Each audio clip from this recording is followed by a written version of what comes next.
अस्सलाम वालेकुम, कैसे हैं जी आप सब? ठीक हैं। अच्छा, आज हमारे साथ बड़ी इंटरेस्टिंग पर्सनालिटी हैं ज़ीशान आरिफ अरल साहब। ज़ीशान भाई जो हैं वो मंडी बाउद्दीन से बिलोंग करते हैं और ये रिसेंटली यूएस में विजिट वीज़े पर मूव हुए थे और इन्होंने जो है 1 साल और 10 माह के अंदर अपने विजिट वीज़े को ग्रीन कार्ड में कन्वर्ट कर लिया है। फर्स्ट ऑफ ऑल ज़ीशान भाई, कंग्रेचुलेशंस जी, बहुत बहुत शुक्रिया। अच्छा सारे हमें ज़रा बताएं कि जो पाकिस्तान में या फॉरेन कंट्री में हमें सुन रहे हैं, तो आप ये बताएं कि यूएस में आपने किस तरह विजिट वीज़े पर आके उसको ग्रीन कार्ड में कन्वर्ट किया? जी, सबसे पहले तमाम सुनने वालों को अस्सलाम वालेकुम और आपका बहुत बहुत शुक्रिया। अच्छा, ये प्रोसेस तकरीबन जो आपने टाइम स्पेन बताया है, इससे भी कम लगना था। ठीक कुछ है, 2-3 इश्यूज़ की वजह से थोड़ा ज़्यादा टाइम लगा इसमें। ठीक है, तो ये होता है एम्प्लॉयमेंट बेस्ड, जिसको आप आम जुबान में ना वर्क स्पॉन्सर कहते हैं। वर्क स्पॉन्सर कहते हैं। ठीक हो प्रोसीजर गया, वो प्रोसीजर आपने फॉलो किया है। जी। अच्छा, इसमें आप ये बताएं कि हमने जो बात की है कि इधर जो है आपको साल से 1.5 साल लगा, पौने 2 साल, जी। तो विजिट वीजे पे तो मैक्सिमम आप 6 माह स्टे कर सकते हैं। तो आपने ये 6 माह को आगे लीगली एक्सटेंड कैसे किया? मतलब क्या आपने फॉलो किया है? अच्छा, इसमें एक चीज़ होती है आपकी एक्सटेंशन, ठीक है, जो आपको फर्स्ट 6 मंथ की उन्होंने एंट्री दी होती है ना, ठीक उसको है। आप और 6 मंथ के लिए एक्सटेंड कर सकते हैं। सही है।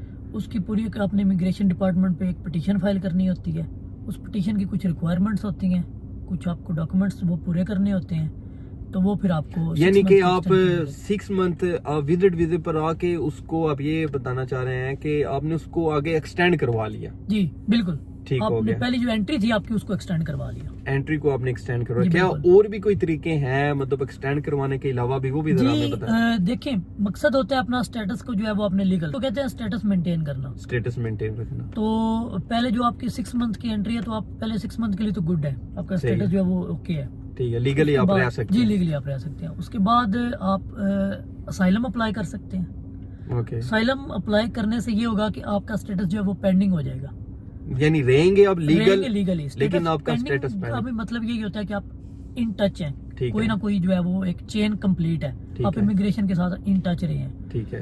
लेकिन ये मैं प्रेफर नहीं करता इसको, कोई Okay. लॉयर भी प्रेफर नहीं करेगा असाइलम को अप्लाई करना। ओके, सेकंड होता है जो मैंने पहले आपको बताया, एक्सटेंशन कर सकते हैं आप 6 मंथ की, और आपको एक्सटेंशन मिल जाती है। सही है।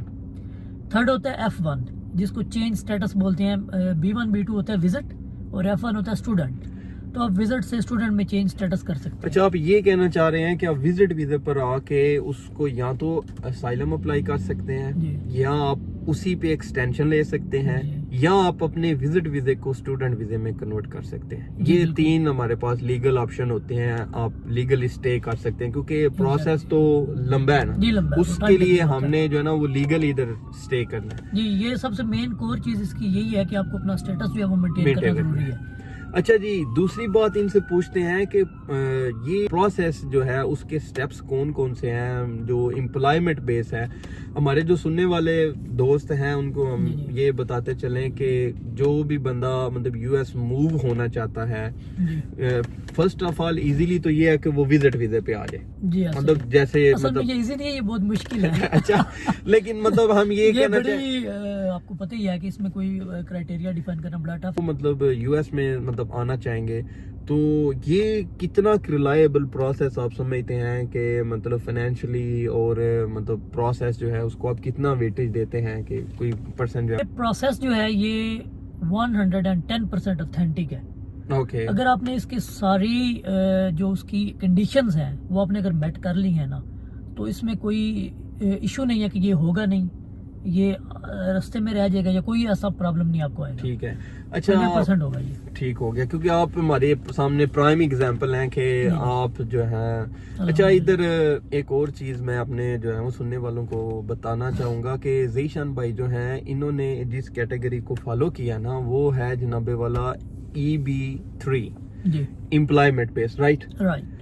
EB3 में आगे आप ये बताएं कि EB3 में कौन कौन से स्टेप होते हैं, या इसमें फॉल करने के लिए क्या क्राइटेरिया होना चाहिए? एक पर्सन है वो मतलब आउट ऑफ कंट्री है, पाकिस्तान में है या यूरोप में है, तो जी, वो यूएस में आना चाहता है, ठीक है, जैसे आप वो अपने स्टेटस को ग्रीन कार्ड पे कन्वर्ट करना चाहता है, तो वो कैसे अपने आप को इस चीज के लिए एलिजिबल समझता है कि मैं इस कैटेगरी में फॉल करता हूँ, ये जरा प्लीज बता सही दीजिए। है। अच्छा, इधर मैं थोड़ा सा आपको एक चीज़ ऐड करूंगा, बड़ी एक मज़े की बात बताने लगा हूं जी आपको। जी इसमें जो आपके पास ग्रीन कार्ड आएगा ना, जी जी। वो अनकंडीशनल होगा अच्छा जी। जी, और फॉर एवर जिसको बोलते हैं ना, 10 साल का, ठीक है, क्योंकि आपने उसको रिन्यू नहीं करवाना। 5 साल के बाद तो आपने सिटीजनशिप अप्लाई कर देनी होती है। यानी 10 साल का तो उसका टाइम है ना, तो जी। 5 साल गुजरेंगे तो आप अपना जो है ना वो सिटीजनशिप अप्लाई कर सकते हैं, ठीक तो है, उसको यानी- फॉर एवर कार्ड बोलेंगे। ठीक है, और उससे मजे की बात यह है कि आपके जितने आपके जो इमीडिएट रिलेटिव्स हैं, जिसमें आपके स्पाउस और चिल्ड्रन आते हैं, ठीक उन है। सबका इकट्ठे ही इसमें अप्लाई हो जाएगा। यानी वो सारे ऐड हो जाएंगे जी। वाह, ये इंटरेस्टिंग बात है जी कि देखें एक बंदा जो है वो अगर मतलब इस के थ्रू प्रोसेस के थ्रू मतलब ग्रीन कार्ड लेता है तो उस ऑटोमेटिकली उसके जो फर्स्ट रिलेटिव्स हैं जैसे वाइफ है उसकी या जी, मिल चिल्ड्रन है, तो वो उनको भी जो है ना वो डेफिनेटली मिल जाएगा। जी बिल्कुल, डेफिनेटली मिलेगा। ये साथ ही interesting होगा। बात है। क्योंकि बाकी कंट्रीज में आप देखें, लोग जाते हैं, फिर बाद में इतना अरसा वो सारे प्रोसीजर को वेट करना होता है और ज्यादा एक्सपेंसेस करने होते हैं, फिर ठीक। जाके वो फैमिली के पेपर उनके होते हैं, तो ये साथ ही हो जाएगा। अच्छा जी, दूसरी बात ये बताएं कि ईबी जो 3 है इसमें जी, कौन कैटेगरीज कौन, आपने क्वेश्चन हाँ किया। जी, मैं आंसर इसमें कौन कौन से स्टेप होते हैं, जरा उनका हमें नाम बता दीजिए करता हूं। प्लीज। कैटेगरीज का बताऊं या स्टेप्स का बताऊं? स्टेप्स का बताएं। स्टेप्स का बता देता हूँ। अच्छा जी, EB3 में जो है वो 2 तरह के स्टेप्स होते हैं। 2 तरह के इसलिए कह रहा हूँ कि एक जो होता है ना आपको हायर करने वाला, जो आपको जॉब दे रहा है, जिसको एम्प्लॉयर बोलेंगे, ओके। एक कुछ स्टेप उसकी तरफ से होते हैं, हम्म। और फिर कुछ स्टेप होते हैं जो आप एम्प्लॉय हैं, आप जॉब सीकर हैं, वो आपकी तरफ से होते हैं ठीक हो गया। जी। तो इसमें जो पहला स्टेप होता है वो होता है प्रिविलेज वेज डिटर्मिनेशन। इसको आप कह सकते हैं आम फार्म जुबान में कम से कम तनख्वाह, ठीक है। Minimum wage, PWD। PWD। तो ये जो प्रिविलेज वेज डिटर्मिनेशन है, ये डिपार्टमेंट ऑफ लेबर पे फाइल करता है एम्प्लॉयर, ओके। और उसके लिए उसको कोई पोस्ट जो है वो देनी पड़ती डिस्क्राइब है। करनी पड़ती है जी। ओके। कि अच्छा, इस पोस्ट के अगेंस्ट मुझे PWD चाहिए यानी कि कोई ना कोई जॉब होगी तो मतलब वो उसको जी। डेफिनेटली वो कोई अंडरस्टैंडिंग पोस्ट, बात। कोई जॉब्स, कोई ड्यूटीज डिफाइन करेगा, तो वो उसको उस ड्यूटीज के अगेंस्ट बताएंगे कि इसकी कितनी मिनिमम वेज हो सकती ठीक है, इसमें लेबर भी आ जाता है, स्किल्ड वर्कर भी आ जाता है। अच्छा, ये मुझे कैटेगरीज जो आप कैटेगरीज की बात कर रहे हैं, ठीक है, जिसकी मेन 4 कैटेगरीज होती हैं। ठीक है, जो फर्स्ट 2 कैटेगरीज हैं वो तो बहुत हाई लेवल, हायर प्रोफेशनल्स और स्किल्ड प्रोफेशनल्स आते हैं उसमें। ठीक मैं है। आपको एग्जांपल देता हूँ, साइंटिस्ट वगैरह, PhD doctors, rare skilled doctors, इस तरह के वो मतलब हाई लेवल के लोग ठीक उसमें है। आते हैं। फॉर एग्जांपल, अगर पाकिस्तान में बैठ के डॉक्टर अब्दुल कदीर खान ने अगर अमेरिका में आने के लिए अप्लाई करना है, जी, तो जी। उस कैटेगरी में फॉल करेंगे। यानी वो तो मोस्ट जी, most स्किल्ड है। अच्छा, अच्छा, हमारी उसके बाद जिसके थ्रू मैंने अप्लाई किया वो है category 3, third category EB3। EB3, employment based category 3। ठीक है, इसको आगे फर्दर 2 कैटेगरीज, जिसको आप कह सकते हैं सब कैटेगरीज में डिवाइड किया गया है। एक होती है जी स्किल्ड और एक होती है अनस्किल्ड। ठीक है, स्किल्ड के, अच्छा, 2 चीजें हैं आगे स्किल्ड में, जिनकी बेस पे आप स्किल्ड पे जो है वो आप उस पे पूरा उतर सकते हैं, उसके क्राइटेरिया पे आ सकते हैं। ओके। जिस जॉब पे आप अप्लाई कर रहे हो या जो एम्प्लॉयर आपको हायर कर रहा है, ठीक है, उसके लिए अगर आपके पास उस रेलिवेंट फील्ड का 2 ईयर एक्सपीरियंस है, आप उसका एक्सपीरियंस लेटर प्रोड्यूस कर सकते हैं जहाँ पे आपने काम किया हुआ है, तो आप स्किल्ड में आ सकते हैं। अच्छा, आप ये बताएं कि आपकी एजुकेशन क्या है और आपका किस चीज में एक्सपीरियंस था बाय प्रोफेशन, हमारे सुनने वालों को बता दें ताकि वो रिलेट कर सकेंगे कि चीजों को। जी, हाँ ठीक है। ठीक है, जी, मेरा पाकिस्तान में गवर्नमेंट जॉब थी टीचर की, ठीक है। जिसमें मैं बाय प्रोफेशन आप बाय teacher। प्रोफेशन में टीचर था और ठीक है। मैथ का टीचर था। ओके, तो उससे मैंने 4 ईयर मैथ एक्सपीरियंस अपना जो है वो यूटिलाइज किया। ठीक है, उसके बाद उससे पहले 3 साल मैंने प्राइवेट स्कूल में पढ़ाया है, ओके, तो वहाँ पे मेरा कंप्यूटर और मैथ का एक्सपीरियंस था। ठीक तो है। 7 ईयर एक्सपीरियंस था मेरा कंप्यूटर इसका मैथ का, ठीक है, और 3 ईयर जो है वो कंप्यूटर एक्सपीरियंस था। तो वो सारा एड अप होकर यूटिलाइज हुआ है। ठीक है, जॉब जो मेरी थी वो थी ऑडिट क्लर्क की, ठीक है। ऑडिट क्लर्क की। उसमें कंप्यूटर और मैथ दोनों की स्किल यूटिलाइज हो सकती यानी है। फाइनेंस को आप डील कर जी, रहे थे, फाइनेंस फाइनेंस ठीक हो गया, सही हो गया जी। अब अच्छा, डिग्री मेरी उन्होंने यूज नहीं की, एक्सपीरियंस यूज किया है। 2 ऑप्शन अच्छा, ठीक हो गया। ये भी बड़ी इंटरेस्टिंग चीज है कि एक होता है कि आप प्रोफेशनली हायर्ड हो रहे हैं अपनी डिग्री की बेस पे, एक होता है स्किल्ड। जिस आप स्किल्ड जो है ना, आपके पास कोई भी स्किल है, जैसे आप प्लम्बर है, ये भी एक स्किल है, आई Yeah, think so. you're right. उसके बाद प्लम्बिंग हो गई, उसके बाद इलेक्ट्रिशियन हो गए। इसमें से कोई भी स्किल है, लेकिन उस स्किल के अगेंस्ट प्रॉब्लम ये है कि इधर जॉब फाइंड करना, मेन चीज ये है कि जॉब। अच्छा, आप ये बताएं कि आपको जॉब कैसे हायर, मतलब जॉब पे हायर किया गया, या जो एम्प्लॉयर के साथ आपके थे वो थोड़ा सा जरा रिलेशन आप डिफाइन कर दें। अच्छा, इसमें ये है कि अगर किसी बंदे को एम्प्लॉय की जरूरत है, जैसे वो आपके सामने डिस्कस करता है, किसी और के सामने डिस्कस करता है, फिर आपकी नज़र में उस क्राइटेरिया को कोई बंदा है तो आप उसे मेंशन कर देते हैं कि यार ये एक बंदा है, उस क्राइटेरिया पे आपके प्रोफाइल पे पूरा उतरता है, तो आप इसको ले सकते हो। फिर लिंक्डइन है, उस पर आपने अपना प्रोफाइल अपलोड किया हुआ है, एम्प्लॉयर को बंदा चाहिए, वो उस पर विजिट करता है, वो वहाँ से भी आपको पिक कर सकता है। तो ये कोई एक हार्ड एंड फास्ट रूल नहीं है। जी हाँ, ठीक हो गया।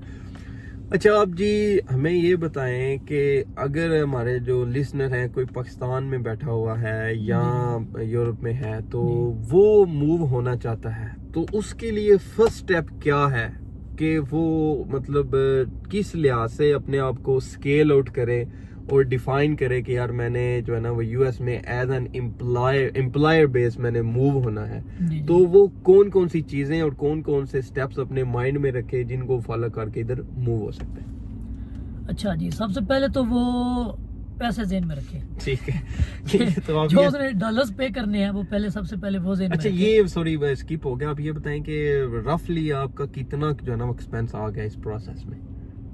असल में अगर आप सारा एडअप करेंगे एक्सटेंशंस वगैरह को और चेंज स्टेटस को, फिर उसके बाद एडजस्टमेंट्स को, और अंदर और भी काफ़ी निटी-ग्रिटीज होती हैं, फिर तो बहुत ज़्यादा एक्सपेंस बढ़ जाते हैं। मैं आपको टू द पॉइंट बता देता हूँ कि 15 to 20,000 डॉलर्स जो हैं वो फ़ी होती है लॉयर्स की।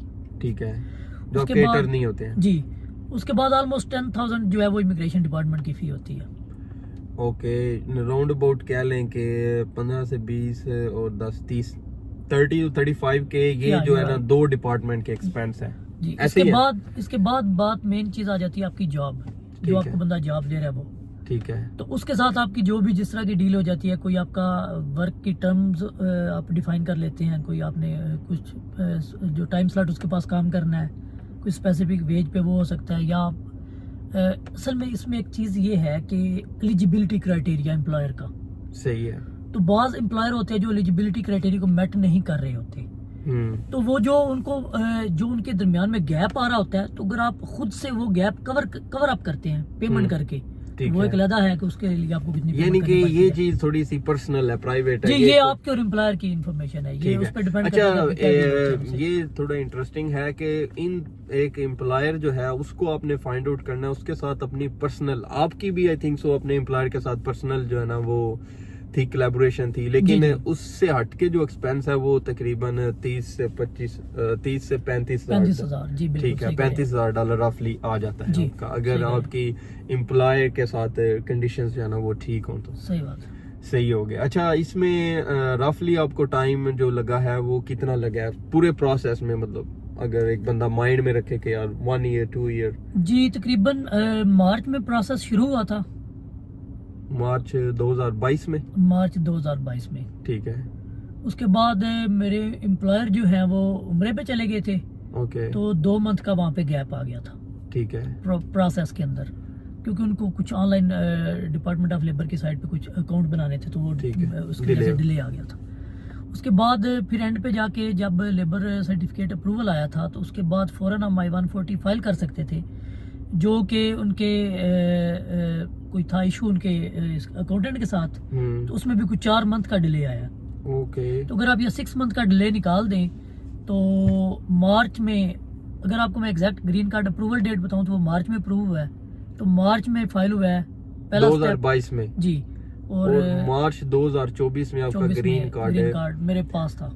क्या बात है जी, यानी कि पहले स्टेप से लेके एंड वाले स्टेप तक में टोटल जो है ना वो जीशान भाई को 2 साल लगे। 2 साल लगे। इसमें आपने वो टाइम भी बताया जो किसी लीगैलिटीज की वजह से या किसी पर्सनल रीजन की वजह से, पर्सनल रीजन की वजह से डिले। अच्छा, लीगैलिटीज का वो डिले आया था। ठीक है, यानी इसमें लीगैलिटीज का डिले नहीं, लीगैलिटी का कोई डिले नहीं आया। ठीक है, यानी लीगैलिटी का डिले वही होता है कि एक प्रोसेस है, जैसे स्टेप है PWD, उसको 6 मंथ लगने ही लगने हैं। हाँ जी बिल्कुल, वो भी हम कह सकते हैं। उसके बाद आजकल जो है वो लेबर को जो है ना वो 12 से 13 माह लग रहे हैं, जी मेरे 9 माह लगे थे। 9 माह लगे थे, ये वेरी करता है। हाँ तो इंटरेस्टिंग ये है कि अगर आप यूएस में विजिट पर आ गए हैं तो आपने दो चीजों का ख्याल रखना है। एक तो आपने ये है कि आपने एक्सटेंशंस कैसे लेनी है, मतलब किस चीज स्टेटस मेंटेन कैसे मेंटेन कैसे रखना है, एक इम्पोर्टेंट ये है, मतलब जो हमें डिस्कशन से जी बिल्कुल, आप एक सेकंड के लिए भी इलीगल नहीं हो सकते, ये आपने ठीक है। बिल्कुल ज़हन में रखना है। ठीक हो गया।